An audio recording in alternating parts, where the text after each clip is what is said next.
Hey, Jake here. I just want to let you know that we had some technical difficulties recording the episode today, the video of it. The video quality, some setting was off. I don't know what happened, but the video quality was super low. So we're just uploading the audio for this episode. It's a great discussion, one of my favorites that we've done in the last probably 6 months. And I really enjoyed hashing these things out with Will and Lee this time. So I know you're going to enjoy the episode. You just don't get to see our pretty faces this time.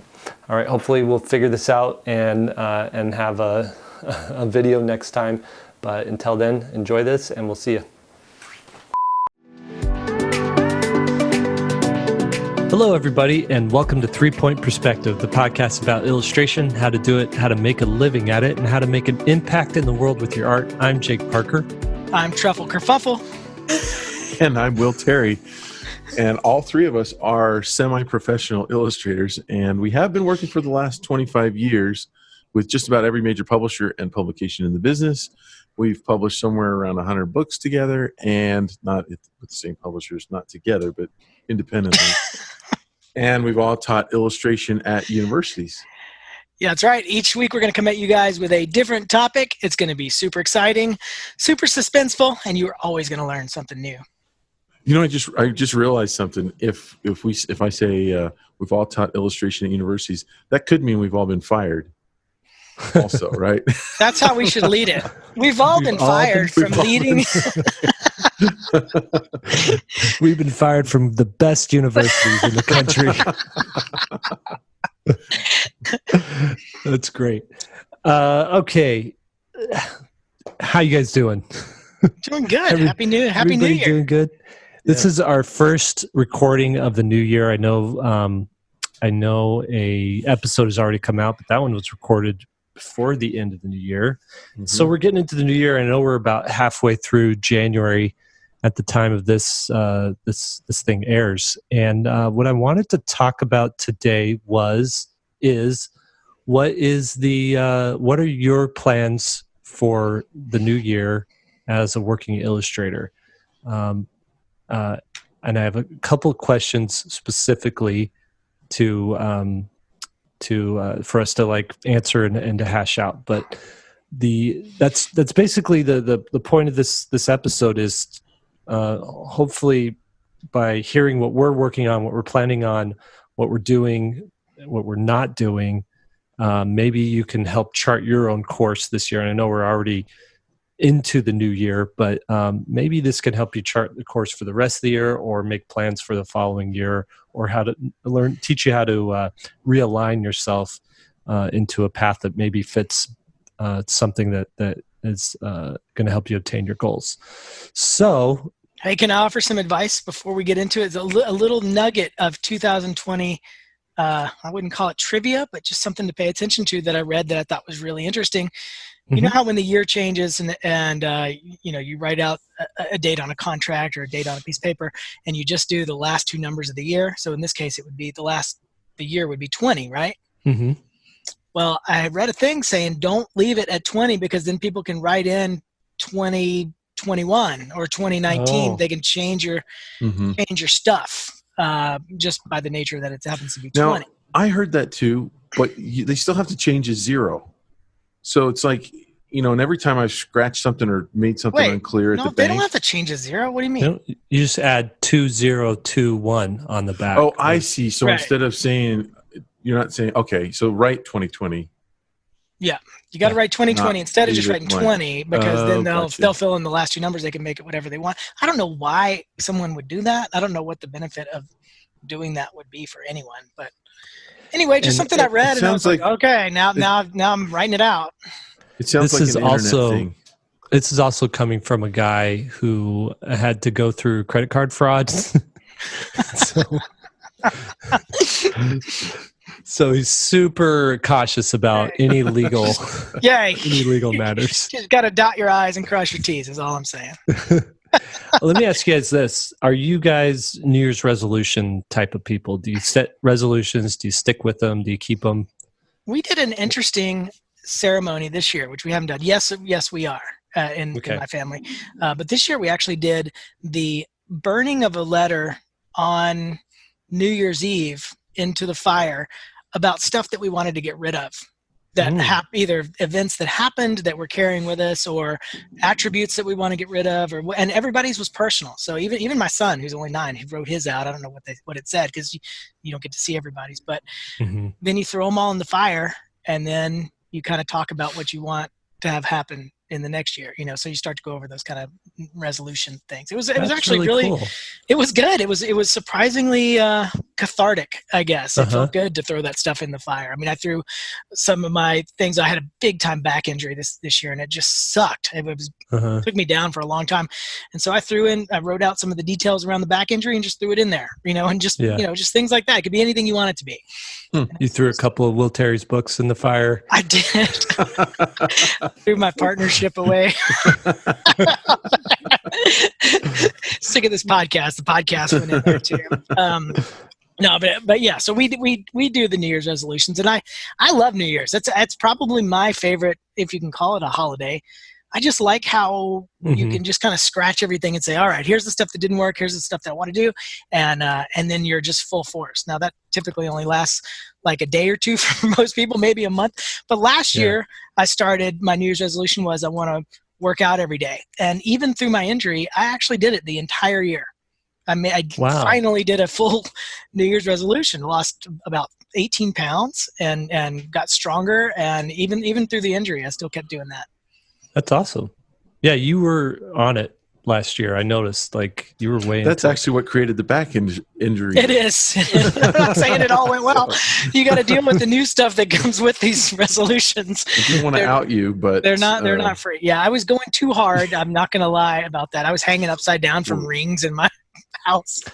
You can see the rings are back though. You see in the background? Oh yeah. They're hanging down. I noticed that. Yep. You expect a new back injury. What about you, Will? Are you a resolution type of guy? I am. I admitted that I'm old, and so I decided not to buy a set of rings and screw up my back.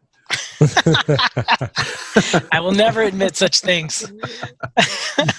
No, mine is mostly diet related, in eating good, low carb, meals, a lot of vegetables, protein, and you looking good, fat and stuff. Thanks. Yeah. Thanks. You guys should go to our YouTube page if you're going to want to look at these handsome men. Still play racquetball. Oh, I wasn't done, Jake. I thought you were done. I hike, keep going. play racquetball, little snowboarding, stuff like that. Okay, you're so done. Really changed nothing. Yeah, exactly. Mountain biking. In the snow with the fat bike. Oh, yeah, you could do that now. Yeah, that's cool. That's right, because you didn't have that fat bike before. Yeah. I actually this last year did a resolution almost throughout the entire year, and it was to write in my journal every day. And I actually started it December 10th, 2018. Boom. Because I knew I wanted to do. This is what I kind of do is I start thinking about resolutions in December, probably even November, and then I usually convince myself that's what I want to do, and I'm like, why am I waiting until January? I'm just going to start now. So December 10th, 2018, I just started writing in my journal daily, and I stuck with it until we moved. And there was like 2 or 3 weeks there where I just couldn't do it. There wasn't time in the day to like do it. And so basically, and then through Inktober, there was a 2 months or a month and a half there where I petered out the beginning of October, and then I picked it back up in November, or maybe it was December. But basically what I did was I keep track of what I do daily in my planner. And so I kind of just took little notes in my planner and then went back into my journal and did catch-up entries. So basically I have, for this year, for 2019, almost an accountability of every day. Wow. And then I decided, since it's actually turned into a habit now, so now I can continue doing it through, I'm just every night before I go to bed, I realize, it's 10 minutes, really 10 minutes to kind of capture my thoughts and important things that happen in the day, 10 to 15 minutes.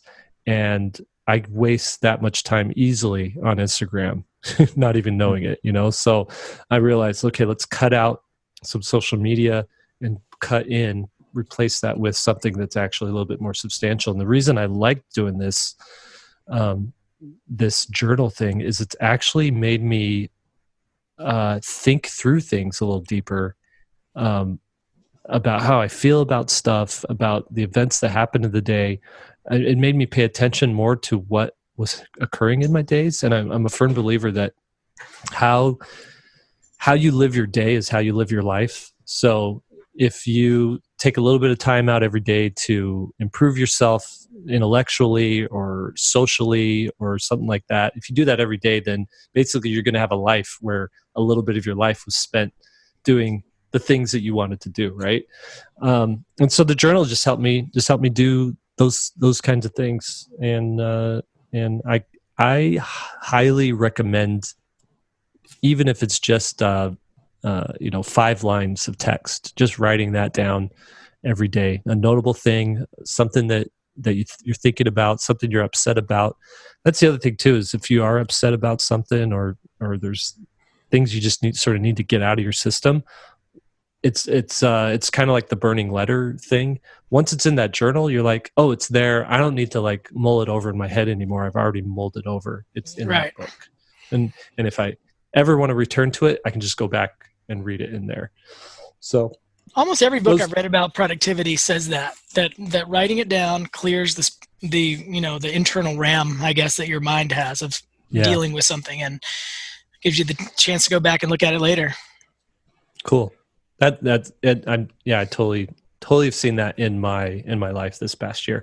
I did this once before, back in 2009 as well, and I did it strictly like for a year, and I was like, okay, that was hard. Done. I'm not doing that again. Sucks. I wish I would have just stuck with it. Something that you said a second ago, that you stuck with that whole year, and I said that I stuck with the exercise for a whole year, and it's like one of the first times that I've really said I'm going to do this year, and I really kind of stuck with it. And I think one of the points, that's what I want to ask you guys, one of the things that I noticed when I was going through that process was how long it takes to make a habit. Depending on what the activity is, it varies wildly. The exercise, just daily exercise, I picked that up quick. I mean, I've been active my whole life, and so once I started doing that, it started feeding itself pretty quick. I'd say within 2 weeks I was pretty much hooked, and I would call it a habit after probably 2 weeks. And it felt natural to be exercising. It didn't feel like how weird it is when you haven't exercised for a long time and then you start doing it. It feels so uncomfortable. But that goes away pretty quick.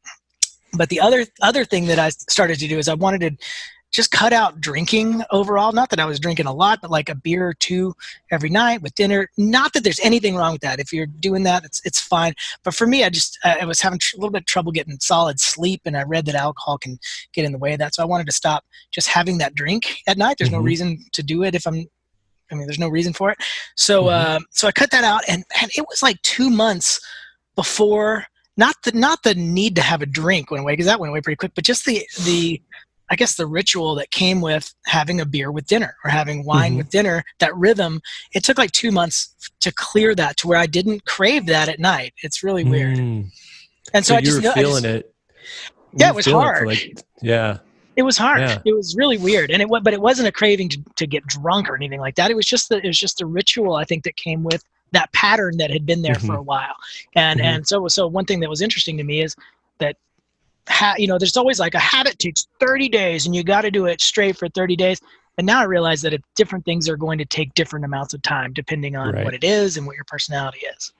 Well, and I've been reading a lot about habits lately. There's actually a book I'm in the middle of called Atomic Habits, and by James Clear. And his whole thing is like, there isn't one set, just like you're saying, one set amount of time that a habit forms. Like day 32, boom, you've got a habit. For some things there are, and it all depends on, like, if you're already way into fitness and you're like, I'm going to actually do it instead of 3 days a week, I'm going to do it 7 days a week or 6 days a week.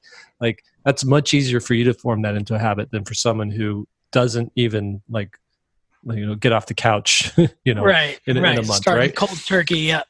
And so a lot of like cultural and physical and psychological factors come into it. But one thing he pointed out, I was listening to an interview with this guy, and he said he was at a gym, and on the wall it said, "There's no before and after photos. There's before photos and during photos." Meaning that you should always be evolving, and this process should be. There's no like destination. Once you change that mindset, it's like with my journaling, there's no like I'm gonna have 20 journals. Like that. Once I reach 20 journals, I'm done. No, it's like I'm gonna do this every day, and I'm just doing. Well, you're now somebody who journals. It's not exactly. Yeah, exactly. And that's another key thing is changing what you think of yourself and what you call yourself. So if you're quitting smoking, instead of saying, "Oh, no thanks, I'm trying to quit," or "I'm quitting," you say, "No thanks, I'm not a smoker." Mm-hmm. And what that does is it psychologically tells yourself, okay, if you're not a smoker, then why would you even accept a cigarette? Like it's just another thing to like train you. So if if you tell yourself, "Oh, I'm very I'm a exerciser." I don't know, what would you call yourself? I'm in shape. I'm in shape, or I'm a person who exercises. Like that changes you from a person who is getting into shape or a person who's trying. So That's good. That's really good. I like that. Let me share a little tidbit here. Yeah, let's hear it. Well, So you're the wisest of us all. So Wise old owl chimes in.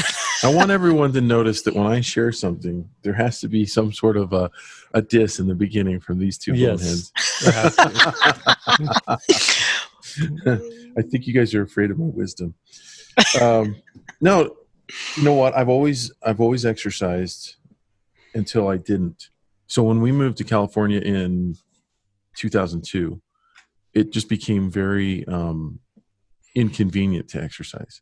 Mm-hmm. Let's just say the place that we were at, the town we were in, too hot. Well, yeah, it was too hot. Sometimes it really was. It was because we lived in the Central Valley, and it was like 105, 115 somewhere in there. Gross. Anyway, there was a gym, but it was a crappy gym. But my mojo was off from what I had been doing, so I just kind of fell into not exercising, and I got a lot of work as an illustrator, sitting at my desk from morning till night.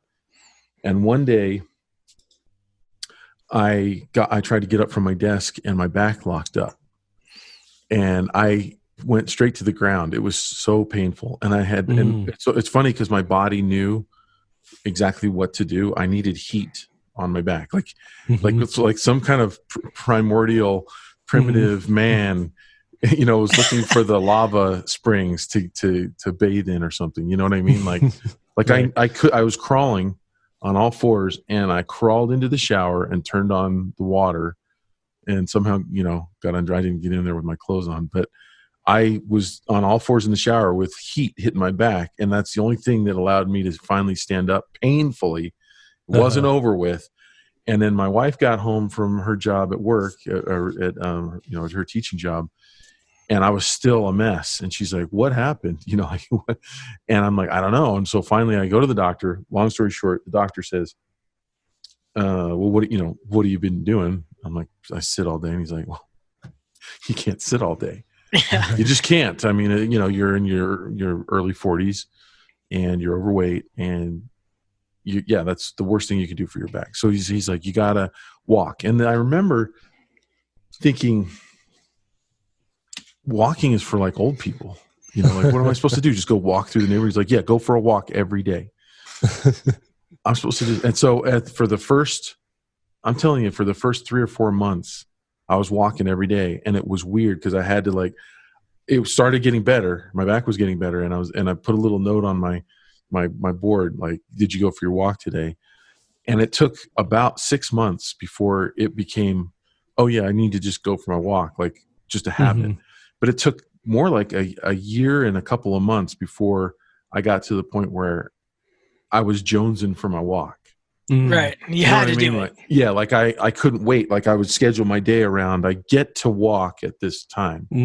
Yeah. So yeah, things take different times to lock in as a habit, but man, when they do. And I moving back out here, I got back into to racquetball again. I got back into mountain biking again. I got back into snowboarding and hiking and stuff. And so it's all good now.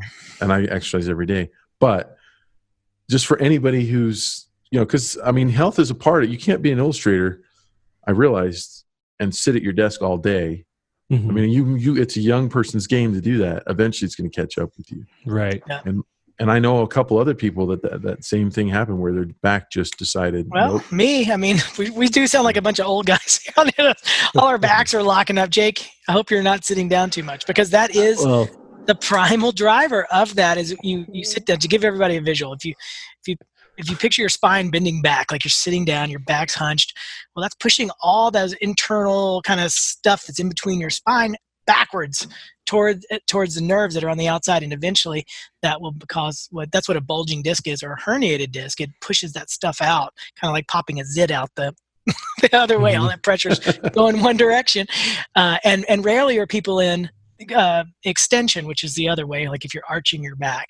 And so it just eventually that catches up to you. It starts compromising your nerves and doing all that stuff, and eventually you'll land on the ground like Will did, or I did.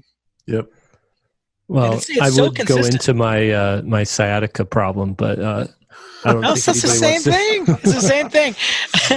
But anyway, important in health is a huge issue, and people should start thinking about that earlier. Not that this whole podcast is going to go into health, even though we kind of leaned it that way so far. But man, it's a big deal on how much energy do you have to keep making paintings, or how much energy do you have to put into your work. It has a direct relationship to how much you exercise and how well you eat and all that, and how much you sleep. I hated that in college when the badge of honor was how many days in a row did you not sleep because you're working. There's always the work is always compromised if you aren't so well bad rested. for you. Yeah, right. It's stupid. Do you know that they say? I heard the other day there's a link between getting, and I don't know if this is just a theory or if they've actually I don't know if they've proven it, but that if you get less too little sleep, if you don't go into the deep sleep, not the REM, but the whatever the deep one is, after something deep sleep. Yeah, if you're not getting that every night, there's a link between that and Alzheimer's. Yeah, have you heard that? Yep. Yeah. I mean, there's a lot of research going into that this past 10, 15 years about how sleep is so good for flushing out toxins out of your brain, and basically just charging you and getting you ready for the next day, and helping your memory and helping you learn and helping you with habits, things like that. So I wanted to ask you guys, looking back at this last year and planning ahead for this next year, is there anything that you're changing career-wise? What are you not going to do anymore because you found that you had diminishing returns this last year, things weren't working for you, or maybe you tried something and it just didn't pan out? What are you changing going into the next year, not doing that you did this last year that you won't be doing next year? I got a couple. Will, you want to go first? You want me to go? Go ahead. So, couple of things. Just in terms of the everyday, that's why I like New Year's, like I was saying, is you kind of take stock in a way that you don't do the rest of the year. Maybe you should every now and again, but kind of look back at it and there's all these things that I always want to work on. I'm a pretty driven person, and Siri just said I'm not sure I understand, so I don't know. Explain it. I hit it on my watch. I'm pretty driven, and I find myself bouncing a little bit without as much focus as I've had in the past to finish things. I start a bunch of stuff and I don't finish them, or I'm just kind of bouncing around. I felt a little scattered, I guess is the way to put it. And I tried to find the root of that. And one of the things that I realized is that just being on the computer and being on the internet, in my opinion, has got to go. That's the big thing for me. That's the number one resolution, because it's not fulfilling in any way. When I get done with it, I'm not fulfilled in any way. But because most of the time it's you start out on Instagram, you look at some stuff, and you start out, and then you go to Facebook, you look at some stuff, and then look at a news site and read some bad news, and then it's like an hour or two later, and I'm just like, what? I could have been spending time with my son. I could have been doing some of the fitness stuff that we talked about.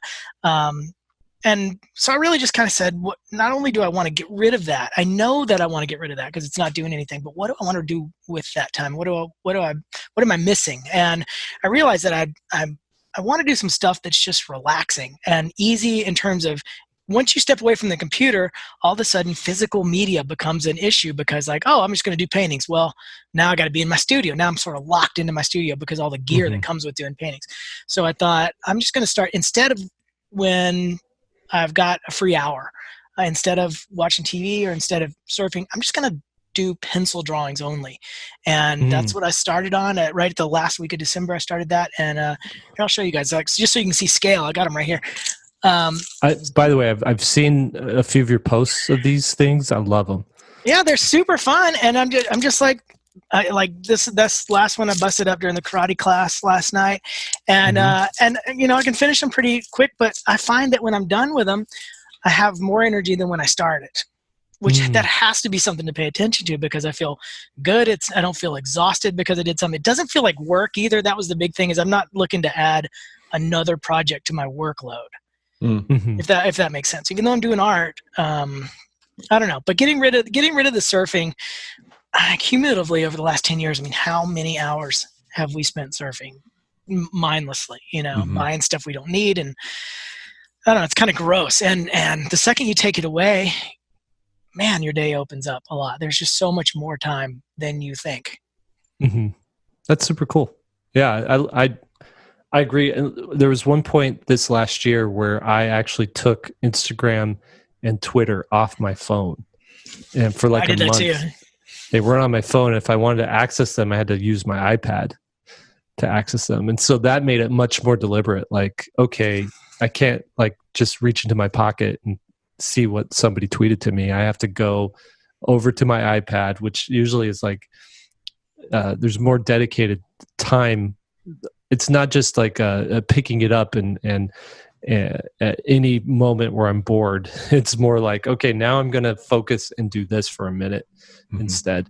And that made a huge difference. I think I might go back to doing that this next. I did the same thing on my phone, and it makes it so much better because I don't even know what the passwords are on some of that stuff. I can't look at it unless I go to my desktop. And so I'll tell you guys a funny story that over the break, some of the other things besides the drawing, I realized once I started doing the drawings, I really like just making things with my hands. I mean, that's why I started doing art, I think, in the first place, is just getting my hands dirty and with paint and all that. And I really like doing woodworking and stuff. So over the holidays, I built like a total pro level woodworking shop in my garage. I think I sent a text to Allison yesterday, Jake's wife, because I was like, this is the I've only, out of all this gear that I bought, and I bought just as good a stuff as I could afford, because I've done a lot of home building projects and remodeling, and I always had crappy tools, and I was like, I know what all the problems are with those, and so I got the exact things that I wanted. So I sent her a picture of this. I've only made one plywood box. It's like a 6-inch by 6-inch plywood box. It's like, this is the most expensive plywood box on the planet. Invest all this money into this new setup to make a box. Yeah. But it was so satisfying. She showed me a picture of the box. Oh, it's nice. Great box. Pocket holes. It's perfect. It's a perfect box.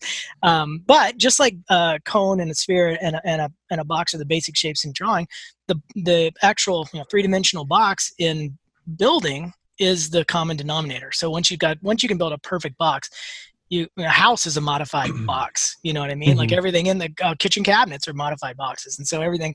So I'm just learning how to build like really good common denominator shapes, and then branch outward from that. But then it feeds into wanting to do more art. I mean, all of that kind of comes from the same place, and just making stuff with your hands and unplugging from digital media. And man, I just can't tell you how natural it feels and how good it feels.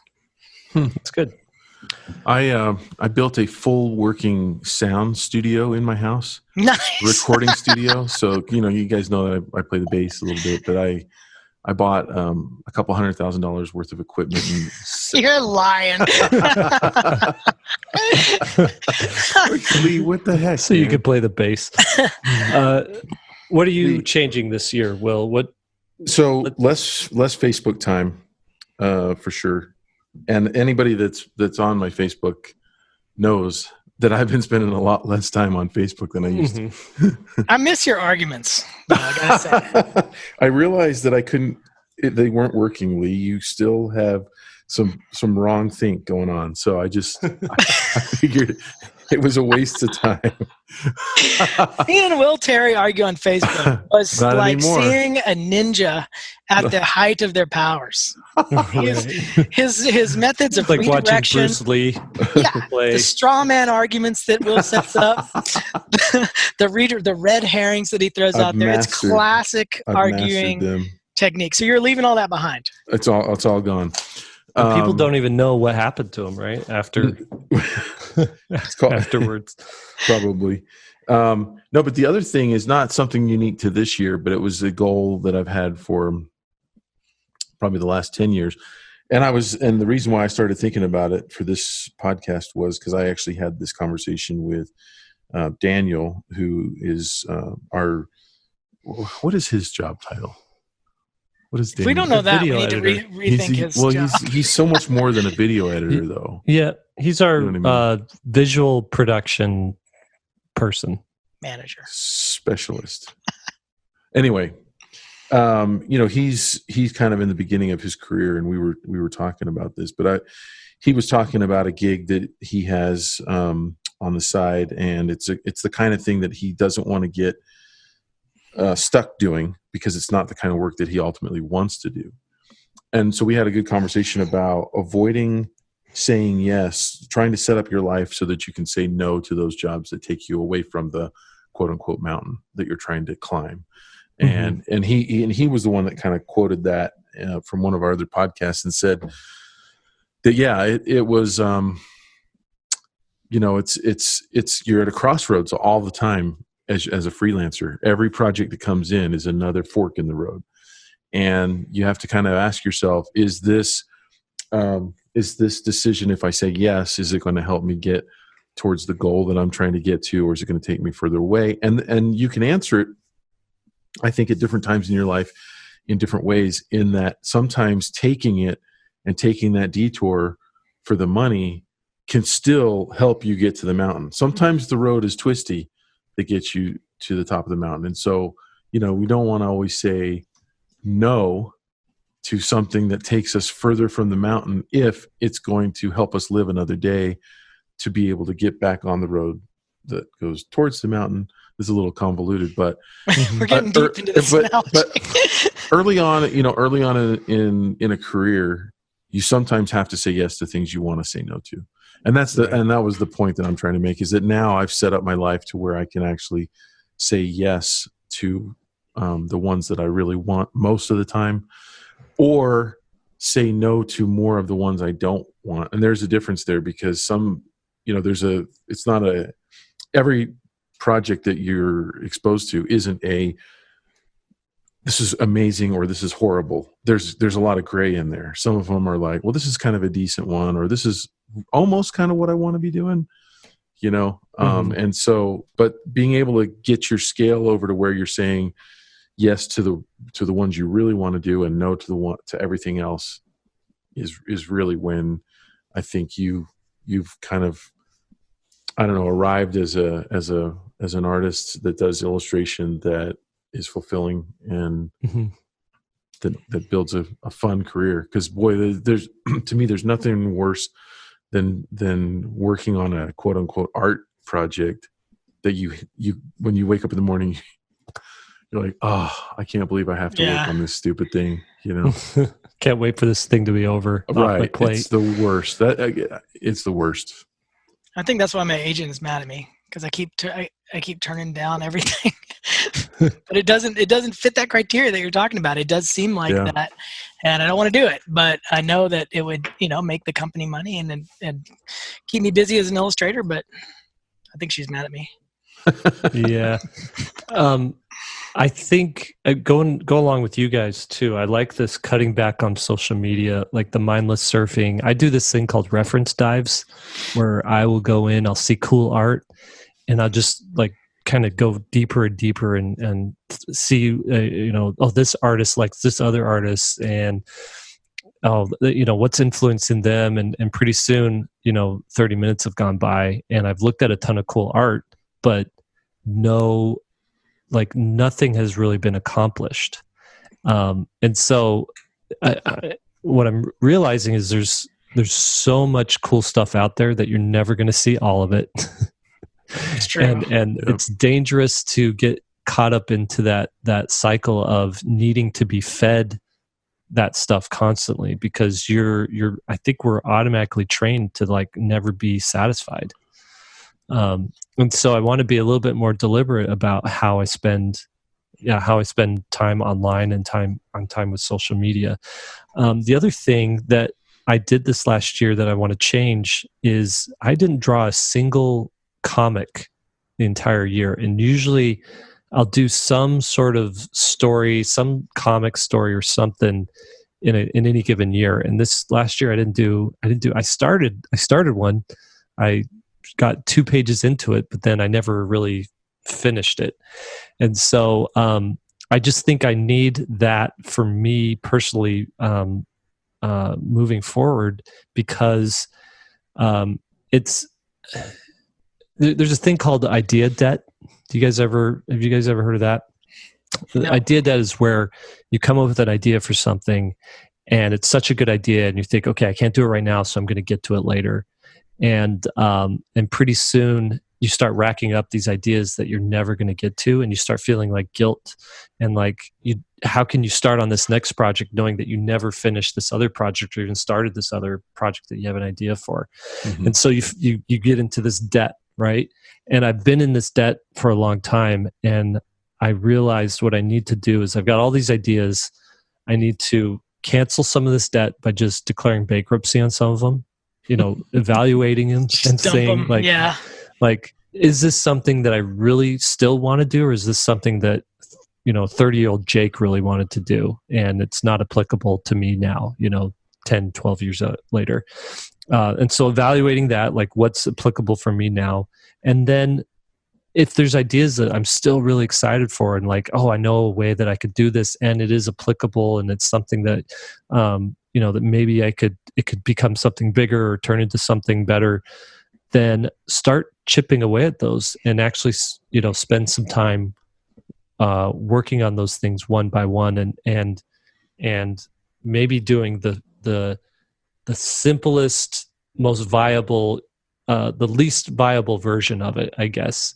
So instead of drawing, I've got an idea for a graphic novel. Instead of drawing a 120-page graphic novel that's going to take a year, do 10-page short story with the same characters, with some of the cool environments. And that way I've made a thing, it exists, I've got it out of my system. It might be something I could collect in an anthology later on, but for the meantime, it can work as a calling card. I could post it online. People could see it. Oh, this is a really cool story that Jake did. I could see if people want more, or if people are like, oh, that's cool. Yeah, don't do that again, But it's just a way for me. It's like sort of my plan to get out of this idea debt. That's a tough one to get around because ideas are so intoxicating when you start brainstorming them and you get so excited initially, and then unless you really schedule it and plan it, it does become that thing that you're always going to do later when there's free time. But the problem is there's never free time, right. So it really has to be a priority.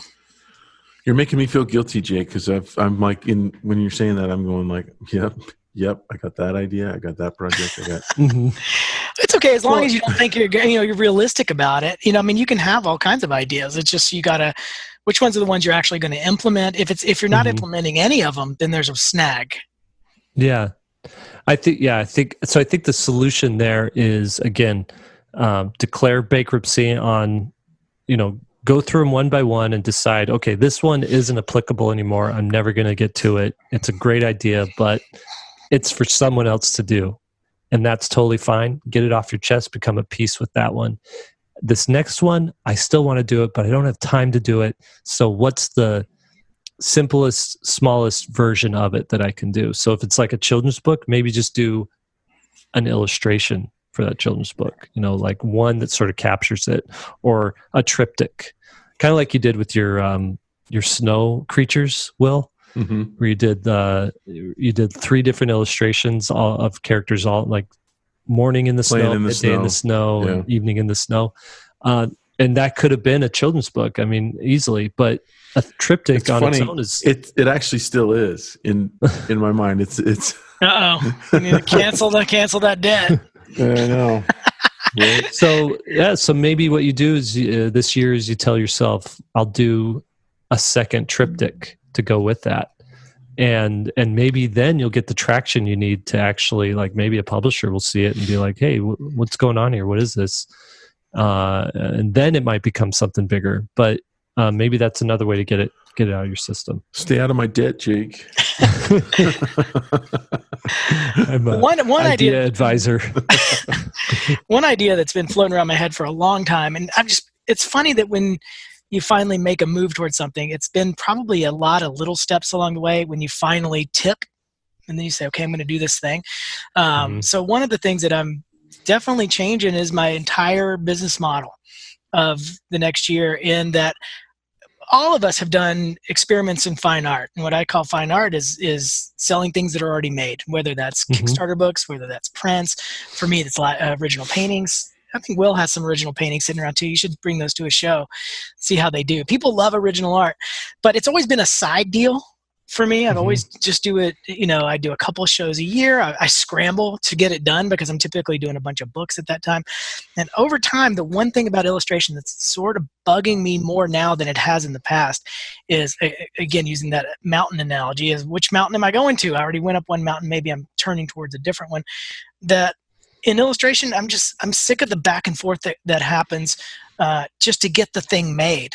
By the time I'm actually doing the finished art, I've gone through 10 revision sketches. I've had whole teams weigh in on it, and it takes a little bit of the life out of it from me. Whereas when I'm doing gallery work that's going up in a show, I just make the thing, and I have such a good time with that. And so this is the first year, for the first 6 months, whether I'm gonna probably take a hit financially, I'm leaning entirely into the fine art gallery market. I'm sort of backing away from commissioned illustration for a while, just to see I've never even paid for advertising in that market. I've never done any of the normal steps of being in business in that capacity. You know what I mean? It's always just been a side gig. Whatever I make. Right. But now I'm going to do it for real and see what that feels like. Maybe it's going to be an adventure that's like, oh, wait, I don't really like this. I thought I would, but I don't. Or maybe it completely changes everything, and I'm doing just like one children's book every 2 years or something that I'm writing and illustrating. But it's a whole deal. Once you say, okay, this is what I'm going to do now, I'm putting advertising dollars towards it. I'm figuring out how the work is going to get sold, when it's going to get sold, how to produce enough pieces to be sold. Because when there's originals, once they're gone, that's sort of it. So super scary. It's scary, but I'm a firm believer that typically, as long as you have ability in that certain area, whatever you lean into, you can make it work. Well, there's proof of concept, right? You've heard that term before. Yeah. So if you got proof, you've done a few things that people have been like, oh, this is really cool, and you've sort of thrown a hat into a ring a little bit, and like, hey, what do you guys think? You ran something up a flagpole to see if people saluted it. It always worked. I mean, even in the ragtag way that we've done it, it worked wildly better than it should have. So I figure if we actually energy towards it. Yeah. So I think it's like, if you were like, hey guys, I decided this year, I'm just going to go for it. I'm going to try and get on America's Got Talent. I'm going to try my singing career. Yeah, and right. You've never sung before? I'd be like, Lee. That was my next resolution, was to get on American Idol. Yeah, Lee, maybe not. One of my friend's roommates when I was in Oregon, my friend had this extra little apartment he was renting out back, and this was he was renting to one of his friends. He was not an artist, and he did make the decision one day. He's like, you know what? All that abstract art you see on, in art history class and in the museums. I could do that.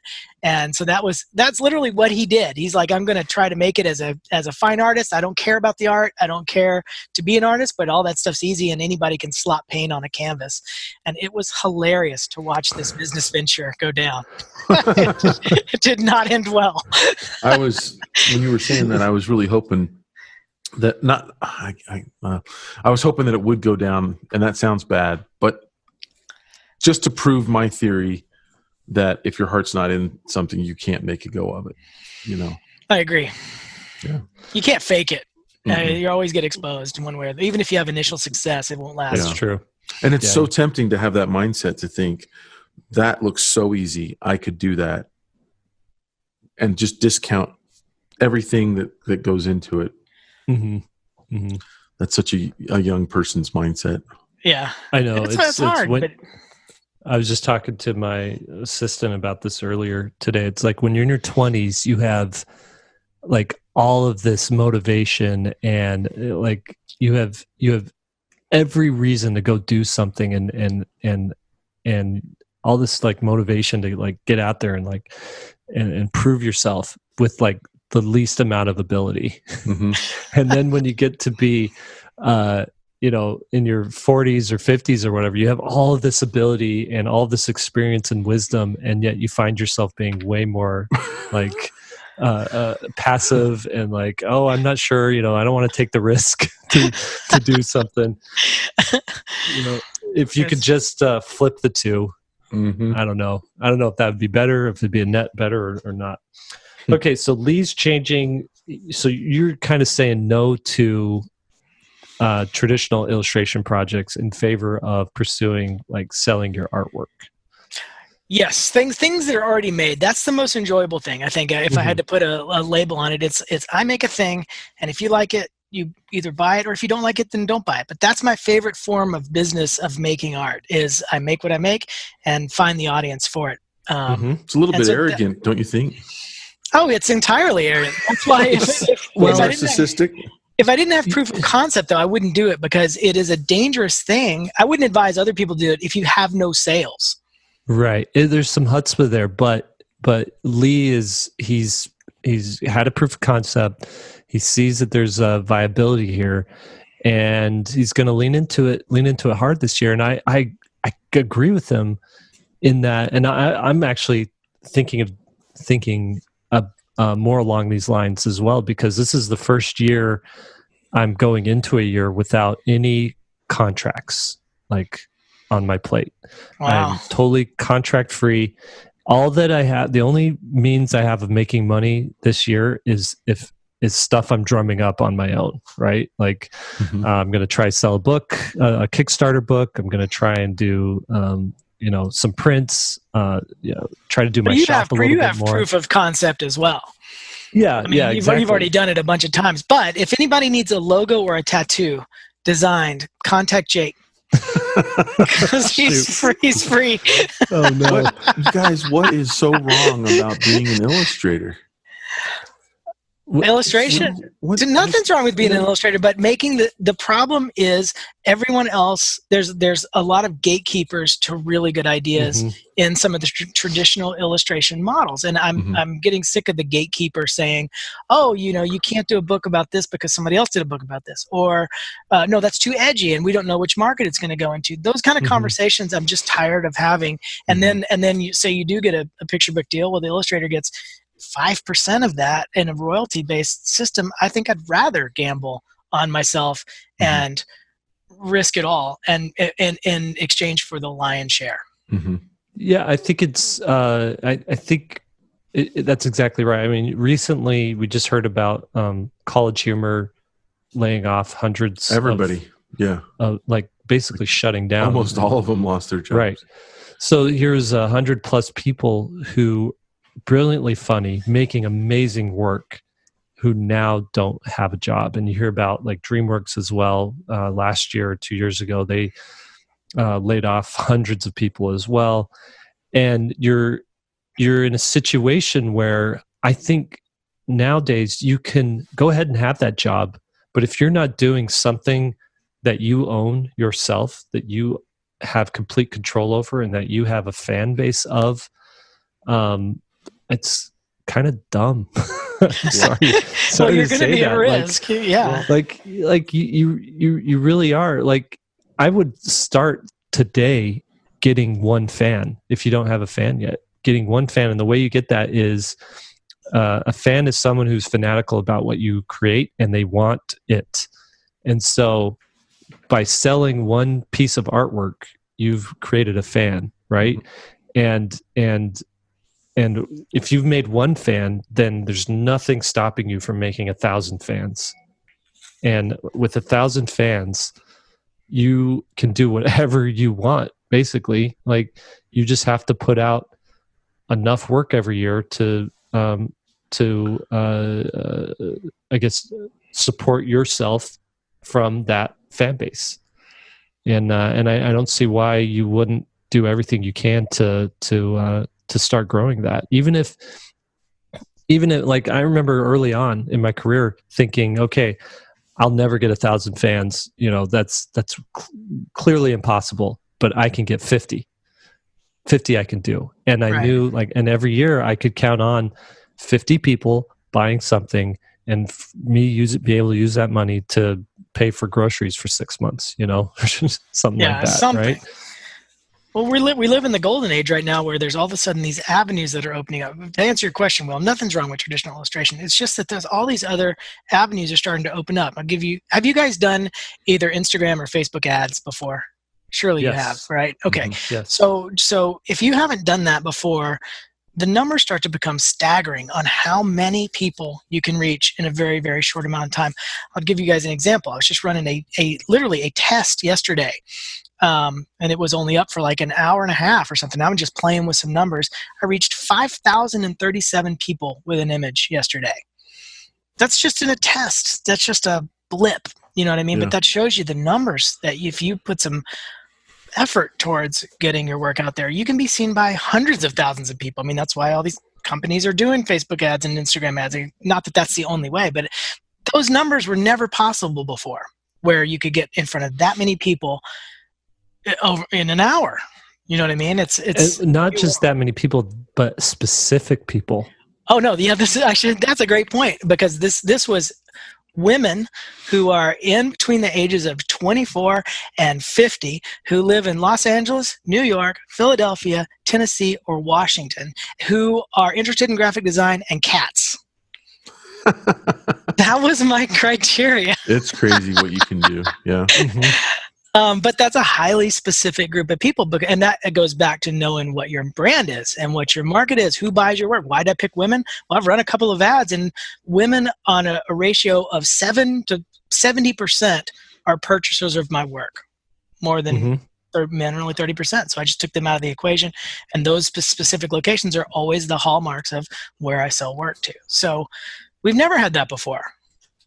And that, by the way, that whole thing cost me $9. That's crazy. I gotta interject here, Lee. I gotta interview you for just a second. Hack into your mind just a minute here. Okay. So you're like, you know, these publishers, they're bugging me. These art directors, I don't want to know. They're not bugging me. If you're listening and you're my client, no. I love you. No. But what I'm saying is, you're in a fortunate spot. You've worked really hard. You've developed, you've been wise with your money. You know, I know things about your finances that are pretty impressive. And so you're in a good spot. And you're definitely in the 1%. I'm not in the 1%. I am not in the 1%. Oh my God. I'm sorry. I digress. No, but the question is, so a lot of, like, you basically set a goal to make stuff and sell it. But what would it take? What kind of a project would it take from a publisher, an offer, to where you would go, yes, I really, really, really want to do this? Oh, if it's a good story, I'll do it right now. Okay. That's all it takes is a story. It's kind of strange. I don't want to go too much into the specifics of my career in particular, but the last like 4 or 5 stories that I've been offered, the reason I turned them down isn't because I'm a prima donna and I'm just going to make whatever I make and buy it. But there has been, when I say this, I'm not kidding. There has been no story in the manuscript. It's just a listing of things, or I'd have to give really specific examples so you guys understand. But typically a story has a beginning, middle, and end that a couple of characters go through. That's all I need. Yeah. To be excited really about a story. I hope it's going to be interesting. But it's just been weird that there's been 5 or 6 different offers that you've been getting like dream fragment it's ideas. Really bizarre. They're not even There's stories. They're like yeah, it's almost like where I, the illustrator, have to come up with a full secondary story so this thing makes sense. And so that's why I was just like, no, and these books, they take a long time. They take a lot of effort. I'm just putting the final touches on the one that I started in October of 2018. I'm just finishing that. And so I realized that if you're going to put in this much time, you have to love it. I mean, you better love that story. You better want to give everything you have to that story. And I haven't been getting the stories that I can say, hey, I love that story. As much, but the second one lands here, I'll do it in a heartbeat. I mean, if they even offered me a low wage, I don't care. I would do it because I love stories and I like illustrating stories. It's not that I. Go ahead. Your advances now are around 60 or 70,000 for a book. No. Well, if I wrote it, it would be. But 5,000 are your advances at 5,000?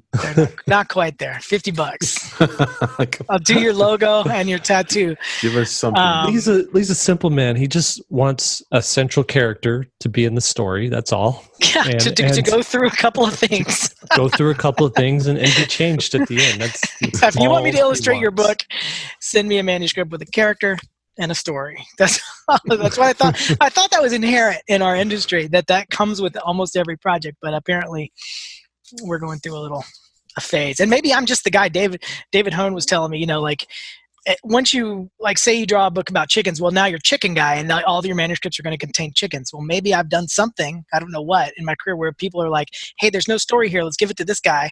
He'll figure something out maybe. I don't know. You were successful once. You're I don't know. I don't know. You have a particular set of skills. But one thing that my wife has noted, and she has supported me this whole time, and that when I'm free to make something and to do something, I typically tend to do it at just absolute full intensity. Some people need somebody over them saying, hey, here's a job. Here's what we want you to draw. Here's the parameters of the job. I'm not that person. I'm the person that I am better almost left to my own devices. And I've noticed that too. And like I said about the gatekeeper, when somebody gets in the way, somebody says, oh, we can't have another story about goats, even though you wrote this cool story about goats. We want you to make it about chickens now, or whatever. And now all of a sudden the story changes, and it starts to dilute all the things that I'm excited about. And so I'm just looking to be excited about the work and the concepts. Will, this year, what are you doing? So Lee is wanting to control more of his work, right? What are you wanting to do this year? I'm in the same exact realm. I'm a little more proud to say I'm an illustrator, I think, than Lee. I'm proud to carry the torch. I look down on you. Yeah, I know. That's okay. I know, but I'm in the same boat. I've got. I'm definitely launching a Kickstarter book this year. It's a self-help book. We've talked about it here. I've teased it before. I haven't given the title, but it's finished. It's edited. Paid an editor, a really good editor from Macmillan to edit it, and she did an amazing job. And I've got a good designer for it. And some people have asked me, this would be a book that you might be able to shop to a publisher, and why not go that route? And when I look at numbers of what I would get, the hassle of going through the submission process, of getting it, even if it gets accepted, that making the changes alone on a book like this could take years. You know what I mean? And so you're saying the exact same thing I was saying. I'm saying the exact same thing. It's exactly the same thing. Right. I can put this thing on Kickstarter and sell it, and the percentage that I'll get from Kickstarter, I might get, I figured 20 to 30% of the raise. So versus 5 or 10%.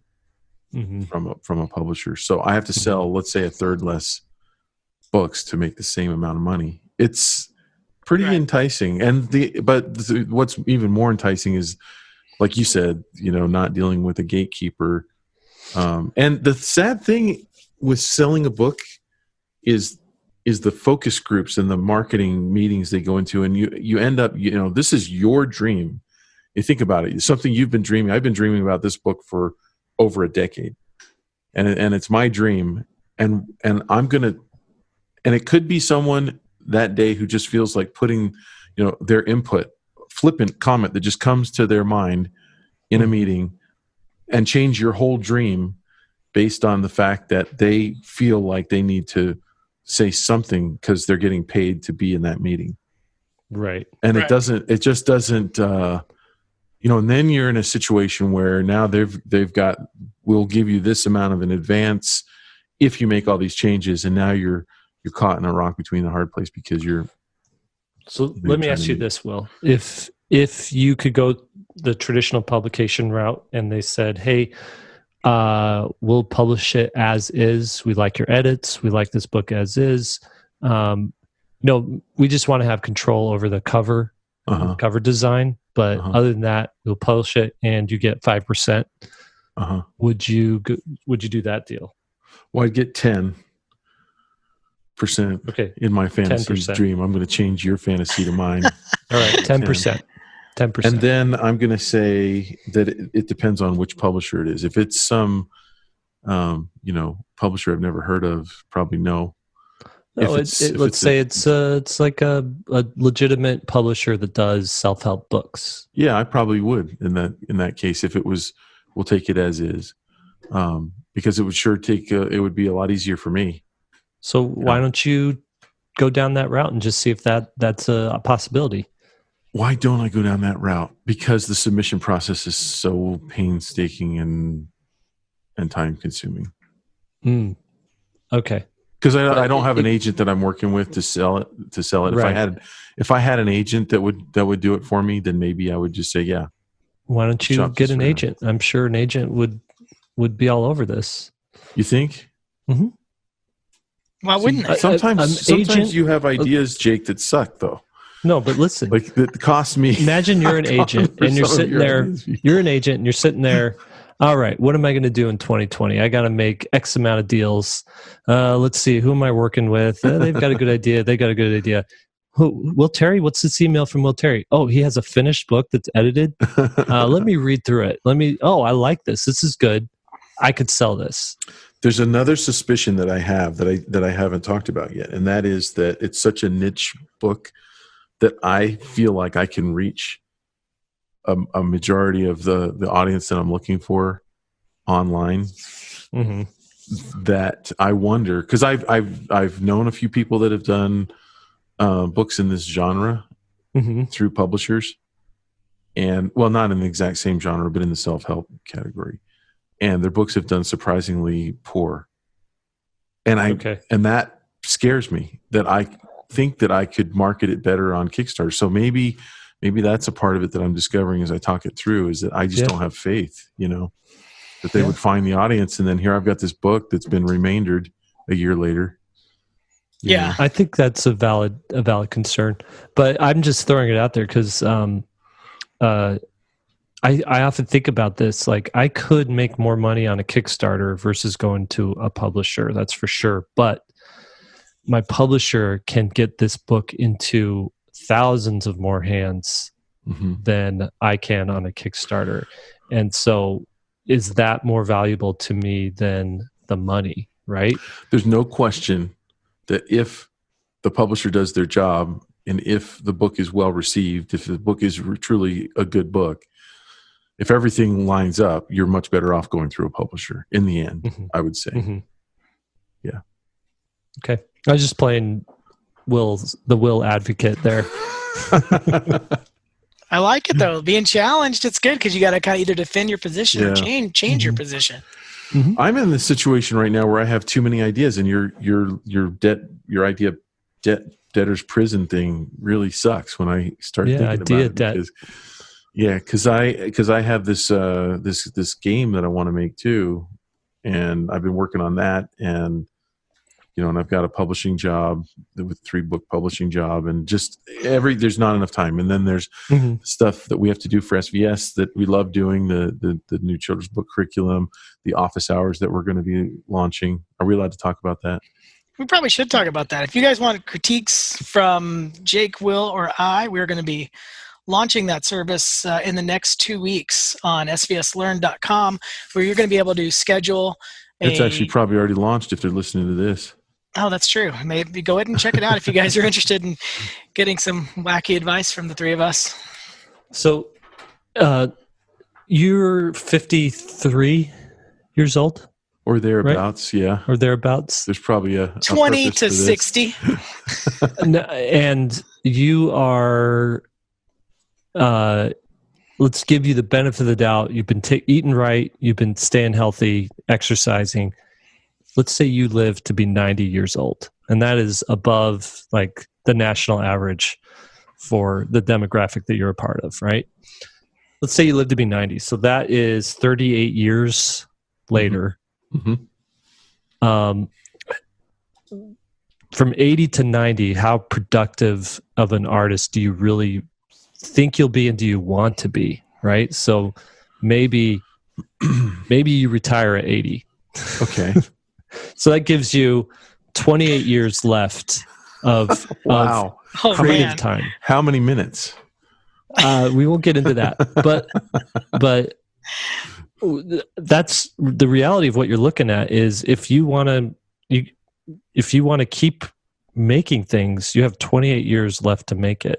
And if you're only doing a project every couple of years, then you're going to have 12 projects, 14 projects left to leave on this with earth. your name on it. So if I was a narcissist, I'd care, but since I'm not, whatever. But what I mean with your name on it, I mean it's something that could only have come from you, right? So looking at that, is that something that inspires you, or is that something that that makes you stressed out? I guess it's scary when you think about how short a time we have. It is a little bit scary. Not scared to I'm definitely not scared to die, but it's I'm having a lot of fun, and there's a lot of I have to be careful with the time that I spend, for sure. And when you think about it like that, I think of poor Lee, and I think he's probably got less time than I do, and I wonder if he's going to be able to get everything done. I'm going to have so many wooden boxes built by the end. Anyway, so my point with this, because I do the same kind of math too all the time, where it's like scary math, where it's like, okay, do I really want to be working 40 hours a week when I'm 70 years old? Will I even be able to? Will my back allow that? And so then you have to you do have to come down to it and think, okay, what are the 5 or the 10 projects that I really want to do with in the next 20 years, and cast aside anything that doesn't merit going towards one of those things. And I think that's probably the healthiest way to look at it. If you're wanting to, I mean, if that's what you're wanting to do. Other people have different priorities. Some people just want to make enough money so that they can be done and not do this anymore. For me, creativity is like a part of me. I want to make things. I want to create things. And so if you want to actually be productive and put things out into the world, that's the kind of, I think, thinking that you have to go down is, what can I eliminate from my life that isn't going to help me accomplish, not from my life, but what can I eliminate from my, I guess, work schedule, or what I spend time on during my working hours that doesn't directly relate to me doing this. And it might be like, hey, for the next 5 years, I'm going to work so hard on all these very lucrative things that I'm not passionate about, so that I can then take 5 years and work on things that I am passionate about that maybe aren't as lucrative in the beginning. And that's another way to go about it. as well. I think it's also important to realize, if you're, those of you who are listening, some of you are probably in a smaller amount, are probably in your teens. There's probably a lot of people in their 20s, a lot of people in their 30s, 40s, whatever, 50s, 60s. But keep in mind that what you want today can change. I never thought of myself as creating products, creating my own book, creating my own game, creating my own whatever, school, creating my own online school. Never thought about that in my 20s or 30s, and not much in my early 40s either. So, we're all. Well, what's cool about all of this stuff is that you start with an idea, then you make one thing, and then it goes to the next thing, and then pretty soon you look back on it, and it's now a big thing, like the school, like the books, like the games. And so it seems so obvious when you talk about it in hindsight, or it almost seems easy in a weird way. Yeah. But it starts with, hey, I'm going to make a single drawing, and now all of a sudden it's 3, now all of a sudden it's 10, now all of a sudden it's 100, and it's really weird how quickly that accumulates. Yeah. So and that's why the New Year's resolution is so important. Back to our main topic, is that you do realign with what is important to you. I think that's what Jake's sort of saying, is what's the important thing to me, and just got to start making that, whether that's going to be a singular, piece of art, or it's going to be part of a bigger thing or whatever. Yeah. I also don't think there's anything wrong with, having a goal of becoming a freelance illustrator. Let's get back to that for just a second. Why do you think that we have a problem with that? I don't. Here's what I'm thinking. If I'm in my 20s and I hear these 3 old dudes talking about, dissing on illustration, I'd be like, what the heck? I thought this was an illustration podcast. And we aren't. And I think we should always make it clear that we all had that goal of working for someone. And as you evolve as an artist, your goals can change. They can become, you can set your sights on bigger and better things that you weren't capable of doing in your teens and in your 20s and even in your 30s. And as you get jobs, you start to say, okay, I liked this part, but I don't like this part. And I guess I should add, as the final little touch to my business plan, is a whole new advertising program in illustration proper, where I basically looked at the things that I like to make, which is that gallery kind of stuff, and then looked back towards illustration and said, what part of illustration feeds that the best? And what I came up with was book covers. Like I haven't done a ton of them, maybe 10, but I enjoy the book covers. If you guys have done just straight cover jobs, they're so fun because there's not 100 pieces of art that go with it, and you can it's just a one-off, and you're just trying to make it look really, really good. And so that's what I'm going to work on with my agent is let's do a book cover campaign where I am working for clients in the very traditional sense, but it's just book covers instead of being for larger projects. So you just so what I'm saying there basically is find what you like to do and then what your personality is, and then look back towards the industry and say, okay, what fits that the best, and aim there. Right. All right. So everybody said what they wanted to say. There was one more thing I wanted to say. Should I talk about my artist collective that I'm opening, the gallery? That is a topic in and of itself. I'll save it. Yeah, big stuff coming, though. There's a whole nother side of things coming. Okay, so just to wrap this up, overall themes we talked about today was cut back on social media. You don't need it as much as you think you need it. It's a big time waster. I would say set a guideline for yourself that anytime you get online, you have to post something before you can consume, something like that, just so that you're contributing and you're being creative. So that's that. Say no. Figure out what you need to say no to this year in order to have more things that you're going to say yes, that you want to say yes to. And I have this this thing that I like. What I've sort of been doing this last year is that if it's not a heck yes, I want to do this, then it's a flat no. And there's no, I kind of want to do it. There's no, yeah, I'll do it. It's, oh, I am in this all the way, or no. So maybe look at it that way, right? And then we talked about idea debt. Do what you need to do to get out of idea debt, either starting really working on some of these ideas and checking them off your list one at a time, or declaring bankruptcy on your ideas and starting fresh and seeing what it is that is applicable to you today. And then lastly, the majority of our conversations seem to be on controlling your work and doing what you can to actually own what you're creating and have control over it. And so that's something to look forward to this year. And I think this is the best time to do that as an illustrator, as a creator. Do what you can to control the things that you're creating, and get that one-to-one access to your fan base. There's no in between you and them. All right, everybody. Anything you want to add to that? Anything I missed? No, that sounds good. Happy New Year. Hey, yep. Thank you for joining us. 3 Point Perspective is made possible by SVSLearn.com, where becoming a great illustrator starts. Your hosts have been Will Terry at willterry.com, and you can find his work on Instagram at willterryart. Lee White at leewhiteillustration.com, and you can find his work on Instagram at leewhiteillo. And I'm Jake Parker. You can find me at mrjakeparker.com, and I'm on Instagram at Jake Parker. Podcast is edited by Alex Sugg. That's alexsugg.com. Sugg has 2 G's in it. Podcast is produced by Tanner Garlick, and you can find his work at tannergarlickart.com.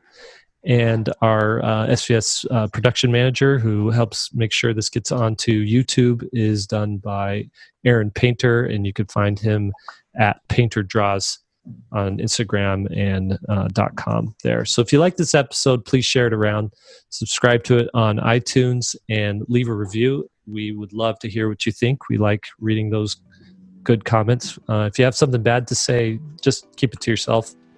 No, I'm joking. We want to hear that too. If you're wanting to join in on this discussion, you have some things that you want to talk about, or things that we got wrong, and you want to show us, maybe another angle about it. You can join in on this discussion over at the SVSLearn.com forums, where we've posted this episode in its own thread. So chime in over there and let us know your thoughts. All right. Thank you. And we will see you at the next podcast.